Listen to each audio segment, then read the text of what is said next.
नमस्कार दोस्तों, मैं विनोद। आप सभी के एक बार फिर से बहुत बहुत स्वागत है। तो अगर आप सिलाई का काम करते हैं और आप टेलर हैं तो आपके लिए ये जो टॉपिक है बहुत ही महत्वपूर्ण है। तो आज का टॉपिक क्या है? आर्म होल में झोल क्यों आता है। आपके साथ भी ये प्रॉब्लम होता होगा। आप ब्लाउज स्टिच करते होंगे तो या खुद के लिए बनाए या तो किसी कस्टमर का भी बनाए तो आर्म होल में जो है झोल आने लगता है। बैक साइड में भी झोल आएगा, फ्रंट में भी झोल आएगा। तो इसका मुख्य कारण क्या है और आप इसे कैसे सुधार सकते हैं? ठीक है, अगर आप सिलाई के काम करते हैं तो इस चीज से आप बहुत ही परेशान हो चुके होंगे, क्योंकि अगर आप उसकी परफेक्ट तरीके से कटिंग नहीं करेंगे और स्टिचिंग करने का नियम नहीं मालूम रहेगा तो आपके साथ ये प्रॉब्लम आता ही होगा। यहाँ पर आर्म होल में झोल आने लगता है, बैक साइड में भी झोल आएगा, फ्रंट साइड में भी यहाँ पर रिंकल्स आने लगे। तो इसका कारण क्या है? देखिए दोस्तों, इसका जो है 3 कारण होते हैं। पहला कारण क्या है? मान लो आप सभी ने कटिंग किया और स्टिचिंग किया और आपने फिटिंग में लूज स्टिचिंग कर दिया, यानी आपने लूज सिलाई कर दिया, तो इसके वजह से भी यहाँ पर रिंकल्स आने लगते हैं, झोल आने लगता है। ठीक है, उसके बाद मेन चीज क्या रहता है? आप जब आर्म होल को कटिंग करते हैं, जो आर्म होल डाउन किया जाता है उसका शेप परफेक्ट तरीके से कैसे देना है, अगर आप इसके बारे में अच्छे से नहीं जानेंगे तो भी यहाँ पर रिंकल्स आएंगे। और उसके बाद जो हम स्लीव्स कटिंग करते हैं, स्लीव्स कटिंग करते हुए जो हम डाउन करते हैं ना, कितने इंच हमें नीचे डाउन करके इसको स्लीव्स की कटिंग करना चाहिए, इसका भी नियम आपको परफेक्ट नहीं पता रहेगा तो भी यहाँ पर रिंकल्स आएंगे, झोल आएंगे। तो इन तीनों चीजों को आप सभी को समझना पड़ेगा, तब आपका जो यहाँ पर रिंकल्स आने का प्रॉब्लम होता है ये सॉल्व हो जाएगा। तो चलिए मैं आगे आप सभी को यहाँ पर आर्म होल का गोलाई किस तरह से करना है, उसके बाद स्लीव्स की कटिंग करते वक्त आर्म होल का जो हम शेप देते हैं उसकी कैसे कटिंग करना है, जिससे क्या रहेगा आपका यहाँ पर आर्म होल में झोल आने का जो संभावना रहता है वो लगभग समाप्त हो जाएगी। तो वीडियो को शुरू करने से पहले आप सभी से रिक्वेस्ट है, अगर आप सभी हमारे चैनल पर पहली बार आए हैं तो चैनल को जरूर सब्सक्राइब कर लेना, और अगर आपको जानकारी समझ में आए तो वीडियो को लाइक करके कमेंट जरूर कर देना। तो चलिए वीडियो को शुरू करते हैं। तो दोस्तों यहाँ पर हमने अस्तर को फैला रखा हुआ है, यहाँ पर देख सकते हैं हमने ज्वाइंट पार्ट हम सामने रखे। तो दोस्तों मैं यहाँ पर पूरी कटिंग आपको नहीं समझाऊंगा, सिर्फ यहाँ पर हम आपको क्या समझाएंगे, आर्म होल का माप कैसे आपको परफेक्ट तरीके से लगाना है, क्योंकि जो टॉपिक है हमारा आर्म होल में जो रिंकल्स आते हैं, झोल आते हैं, उसका है। तो आर्म होल का निशान कैसे परफेक्ट तरीके से लगाना है, उसके बाद जब हम स्लीव्स कटिंग करते हैं उसकी गोलाई परफेक्ट तरीके से कैसे करना है। अगर आप परफेक्ट तरीके से स्लीव्स की गोलाई का निशान भी आप अच्छे से नहीं लगाएंगे ना तो भी आपका यहाँ पर रिंकल्स आएंगे, झोल आएंगे। ठीक है, तो ये 2 चीजें जो है बहुत ही महत्वपूर्ण रहता है, तो उसको आप ध्यान से समझिएगा।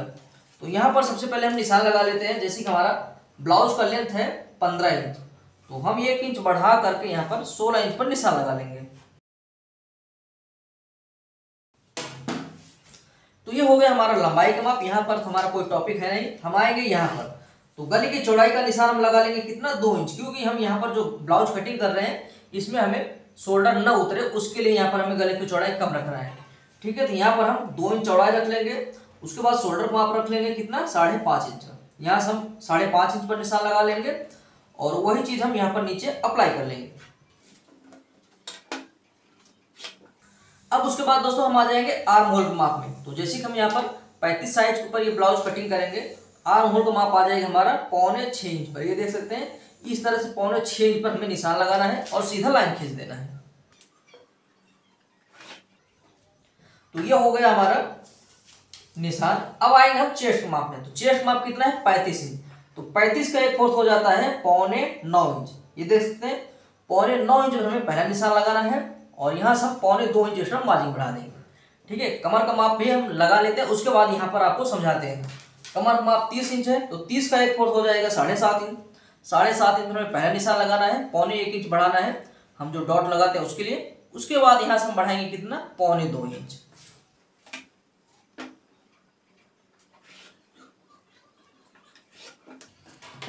तो दोस्तों ये हो गया हमारा माप। अब आएंगे कहां पर, आर्म होल की गोलाई में। तो यहीं पर आप गलती करते हैं। तो आपको जो आर्म होल का गोलाई का निशान लगाना है उसे आप अच्छे से समझिएगा। मैंने देखा है बहुत से लोग जो कटिंग करते हैं यहाँ से ऐसे इंची टेप रखेंगे, ये जो कॉर्नर है ना वहां से 1.5 इंच का गैप दे देंगे। ये देख सकते हैं, ऐसे 1.5 इंच का गैप देंगे और गोलाई का निशान ड्रॉ कर देंगे। इससे क्या रहेगा, यहाँ पर बहुत ज्यादा कपड़ा रह जाता है। ठीक है, तो इसी चीज को आपको समझना है कि यहाँ पर जो हम गैपिंग देंगे कितने हमें गैपिंग देना चाहिए, उसको आप समझ जाएंगे तो यहाँ पर जो रिंकल्स आते हैं वो रिंकल्स नहीं आएंगे। अगर आप यहाँ पर 1.5 इंच दे देंगे, 2 इंच का यहाँ पर चौड़ाई दे देंगे, यहाँ पर बहुत ज्यादा कपड़ा बचेगा। ठीक है, यहाँ पर मैं निशान नहीं लगा रहा हूँ, जिससे क्या रहेगा बाद में आपको समझाने में प्रॉब्लम ना हो। देख सकते हैं यहाँ पर आप अगर 1.5 इंच 2 इंच का गैप देंगे तो यहाँ पर बहुत ज़्यादा कपड़ा बचेगा, जिससे क्या रहेगा यहाँ पर बहुत ज़्यादा रिंकल्स आएंगे। ठीक है, तो आपको यहाँ पर गैप कितना देना है और कैसे देना है वो चीज़ समझिए। तो सबसे पहले क्या काम करना है, आपको ये जो चेस्ट वाला माप है ना, वहां से आपको इंची टेप को रखना है। यहाँ पर गैप देना है कितना, 1 इंच का। ये देख सकते हैं, ध्यान से समझिएगा। यहाँ से आपको 1 इंच का गैप दे देना है और यहाँ से ये जो हमारा कॉर्नर है वहां से हम रखेंगे आधा इंच का हम गैप दे देंगे। ये देख सकते हैं आधा इंच का यहाँ पर गैप आएगा। अब यहाँ पर कॉर्नर पर आपको समझना है इसकी गैपिंग किस तरह से रखना है। तो यहाँ पर जो हम गैपिंग देंगे उसे हमें कितना इंच रखना है, 34 इंच के नीचे आपको इसका गैप जो रखना है, आपको 1 इंच का गैप रखना है। यहाँ से जो हम कॉर्नर का निशान है ना, यहाँ से हमें 1 इंच का रखना है गैपिंग। कितना, 34 चेस्ट के नीचे का। 34 के ऊपर गया तो आपको गैपिंग रखना है कितना, खाली 1.25 इंच का। 1.25 इंच का गैप दे करके आपको इस तरह से लाइन खींचना है। ठीक है, इस चीज को आप समझिए अच्छे से। यहाँ पर हम कितना गैप दिए, खाली 1.25 इंच का। कितने पर, 34 को हमारा ऊपर गया चेस्ट माप तब। ठीक है, 34 के नीचे आएगा तो आपको 1 इंच का खाली गैपिंग रखना है। यहाँ से आपको गैपिंग रखना है कितना, 1 इंच का। ये बैक पार्ट का हमारा निशान लग रहा है। ठीक है, तो यहाँ से हमने जो 35 इंच का चेस्ट आया, यहाँ पर आया हमारा कितना, 1.25 इंच। अब इसकी गोलाई का निशान लगाने का नियम समझिए। आपको क्या करना है, यहाँ से ये देखिए, इसको यहाँ से हम रखेंगे इंची टेप को और इस तरह से हम रख लेंगे। आप चाहें तो ये टोटल जो आ रहा है ना, इसका हाफ कर लीजिए। जैसे कि यहाँ पर आ रहा है कितना, 6.25 इंच। आपको इस तरह से इंची टेप को फोल्ड कर देना है, ऐसे फोल्ड कर देना है। यहाँ पर ऐसे फोल्ड करेंगे तो इसका हाफ हो जाएगा। उसके बाद हम गोलाई का निशान लगाएंगे। तो गोलाई का निशान लगाते वक्त आपको क्या ध्यान देना है, यहाँ से आपको लेकर के जाना है इसके पास, यहाँ से फिर लेकर के आपको चेस्ट के पास मिलाना है। ठीक है, इसका नियम इसी तरह से समझिए। अगर आप लोग क्या करेंगे, यहाँ से ऐसे लेंगे, ऐसे, ये देखिए ऐसे अगर आप यहाँ से ले लेते हैं गोलाई, यहाँ से गोलाई लेंगे तो यहाँ पर बहुत ज्यादा कपड़ा बच रहा है, तो बाद में यही रिंकल्स बनने लगता है, यही झोल आने लगता है। ठीक है, तो आपको यहाँ से लेना है। किस तरह से, आपको यहाँ से ऐसे लेना है, ये देखिए ऐसे, और लेकर के जाना है इस वाले निशान में। इस वाले निशान में से लेकर के जाना है फिर चेस्ट के पास, ऐसे। ये देख सकते हैं ना, चेस्ट वाले निशान के पास लाना है आपको। यहाँ से गोलाई लेकर के जाना है इसमें, फिर उसके बाद चेस्ट वाले माप में मिला देना है। तो इस तरह से आपको कौन सा निशान लगाना है, बैक पार्ट का। और फ्रंट पार्ट में आपको क्या करना रहेगा, ये जो हमने आधे इंच का निशान लगाया ना, यहाँ से आपको हल्का सा इधर डाउन करना है। इधर डाउन करके फिर आपको निशान लगाना है ऐसे। और ये जो हमारा निशान था आधा इंच का ना, यहाँ से आपको ऐसे घुमाव देना है। ये देखिए ऐसे, ये घुमाव आ जाएगा फ्रंट साइड के लिए और यहाँ पर हम खींच देंगे ऊपर। ये हमारा फ्रंट साइड का घुमाव आएगा और ये हमारा बैक पार्ट का घुमाव आएगा। ये देख सकते हैं ना। तो इस तरह से तो आपको जो आर्म होल का गोलाई का निशान लगाना है, ऐसे लगाना है। जो हम ब्लाउज की कटिंग हमारे वीडियो में और भी देखे होंगे, तो मैं जो ब्लाउज की कटिंग बताया हूँ उसमें तो मैं बहुत जल्दी से बता देता हूँ, लेकिन जब हम इसका प्रॉपर वीडियो बनाते हैं उसमें आपको हम डिटेल में समझाते हैं, क्योंकि हर वीडियो में आर्म होल के बारे में पूरा डिटेल में हम समझा नहीं सकते। इसलिए इसका हम पर्सनल वीडियो बना रहे हैं जिसमें आप बहुत अच्छे से समझ सकते हैं। तो ये देखिए, ये हो जाएगा हमारा बैक पार्ट की गोलाई और ये हो जाएगा हमारा फ्रंट पार्ट की गोलाई। तो यहाँ पर कपड़ा ज़्यादा बचेगा नहीं, तो जिसकी वजह से हमारा रिंकल्स आने की संभावना खत्म हो जाता है। तो ये हो गया हमारा आर्म होल का गोलाई का निशान कैसे लगाना है। अब वहीं पर आएंगे हम स्लीव्स की गोलाई का जब निशान लगाना रहता है उसके बारे में। उसमें भी बहुत बड़ा रोल रहता है जब हमारा आर्म होल का झोल आता है उसका भी। ठीक है, अगर हम उसका शेप अच्छे से नहीं लगाएंगे गोलाई का, तो भी यहाँ पर आपका रिंकल्स आने लगेंगे। आप यहाँ पर कटिंग कर लीजिए अच्छे से, लेकिन अगर आप स्लीव्स को गोलाई अच्छे से नहीं देंगे ना, तो भी वो क्या करेगा, वो खींच लेगा, खींचेगा तो फिर ऐसे से रिंकल्स आने लगेंगे। तो चलिए अब मैं बताता हूँ स्लीव्स की जब हम कटिंग करेंगे तो उसकी गोलाई का निशान कैसे लगाना है। तो दोस्तों यहाँ पर हमने आर्म होल की कटिंग कर ली है, तो अब हमें स्लीव्स की कटिंग करना है। तो सबसे पहले हमें क्या करना है, ये जो गोलाई है इसे माप लेना है। स्लीव्स की कटिंग करने के लिए ये गोलाई का माप लगेगा। ये देखिए इस तरह से हमें मापना है, ये गोलाई है। और आपको ध्यान देना है बैक पार्ट हमारा है, ठीक है। इस तरह से मापना है, तैयार है कितना, 10 इंच। तो 10 इंच इसकी गोलाई का माप आया। तो हमें आधा इंच उसमें कम करना रहेगा, क्यों, क्योंकि हम यहाँ पर आधा इंच शोल्डर में जब ज्वाइंट करेंगे तो चला जाएगा। तो आया था कितना, 10 इंच, यानी अब हमें निशान लगाना रहेगा कितना, 9.5 इंच का। इसको हम साइड में रख लेते हैं। तो यहाँ पर हमने डबल लेयर लिया हुआ है, यानी दोनों स्लीव्स हमारा एक साथ में कटिंग होगा। तो ध्यान से समझिएगा दोस्तों, आपको स्लीव्स की कटिंग किस तरह से करना है। और यहाँ पर आपको बता दूं ये हमारा जो स्लीव्स है ये 5 इंच लंबाई के ऊपर है। तो सबसे पहले क्या करेंगे, जैसे कि हमारे स्लीव्स की लंबाई है इसमें 5 इंच, तो 1 इंच हमें बढ़ाना है और निशान लगाना है कितना, 6 इंच पर। ये देख सकते हैं 6 इंच पर हमें इस तरह से निशान लगा करके लाइन खींच देना है। अब आपको क्या करना है, यहीं पर आप सभी गलती करते हैं।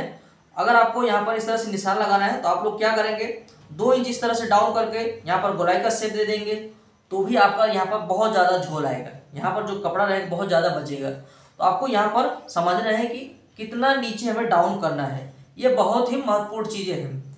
ठीक है, तो जैसे कि अगर हम आपका स्लीव्स की लंबाई 3 इंच रहा, 4 इंच रहा, तब वैसे केस में आपको थोड़ा सा चेंजेस करना पड़ेगा।